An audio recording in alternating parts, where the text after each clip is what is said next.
So welcome students. So in this question you're given that f of x is x plus 1 whole square minus 1, where x is greater than or equal to minus 1, and the statement 1 is x such that f of x is equal to f inverse of x is 0, 1, and statement 2 is f is a bijection. So similar question is asked in AIIMS 2011 also. So now f of x is x plus 1 whole square minus 1 when x is greater than or equal to 1. So how does the graph of y is equal to x plus 1 whole square minus 1 looks like? Let us first check whether this is a bijection or not using the graph. So how does the graph of this look like? Y is equal to x square is a graph with vertex at origin and an upward parabola. So if you want y is equal to x plus 1 whole square, the parabola moves 1 unit backwards, right? And you also have a minus 1, so it moves 1 unit downwards, and you have an upward parabola starting from minus 1 comma minus 1, right? So when x is equal to 0, it's going to 1. So the graph will look something like this. So if you take the whole range of, if you take the whole domain minus infinity to plus infinity, this will not be a bijective function. But it's given that the domain is only x greater than or equal to minus 1. So when x is greater than or equal to minus 1 on this side, this graph is monotonically increasing, hence this is a bijective function. But you also, for f to be called a bijective function, you should also define the range of this.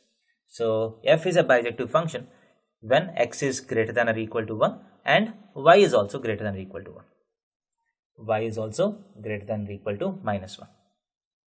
So in this domain and in this range, that is minus 1 comma infinity to minus 1 comma infinity. So in this domain and this codomain, this function will be a bijection, right? And what is the inverse of this function? To get the inverse is a very simple process. From y is equal to f of x, you have to convert this into x is equal to f inverse of y.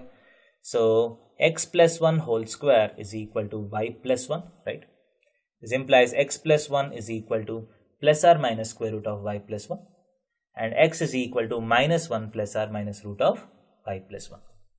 So obviously minus sign denotes the inverse function correspond to this arm. But I don't want this arm, so I'll remove this minus.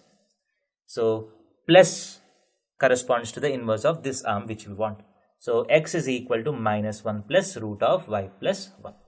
This is nothing but f inverse of y. So what is f inverse of x? Is nothing but minus 1 plus root of x plus 1. Now, to check the statement 1, I need to equate f of x with f inverse of x. So what are the solutions of f of x is equal to f inverse of x? So f of x is x plus 1 whole square minus 1 is equal to minus 1 plus root of x plus 1. So minus 1 and minus 1 are getting cancelled. You can solve this equation. So if you take x plus 1, root x plus 1 on this side, root x plus 1 can be taken as common.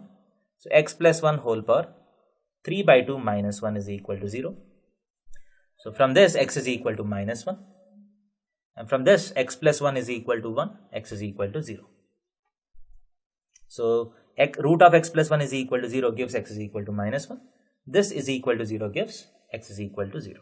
So statement 1 is true and statement 2 is also true. And statement 1 is not a reason for statement. Statement 2 is not a correct reason for statement 1. So both are true, but this has its own answer, this has its own answer. Thank you.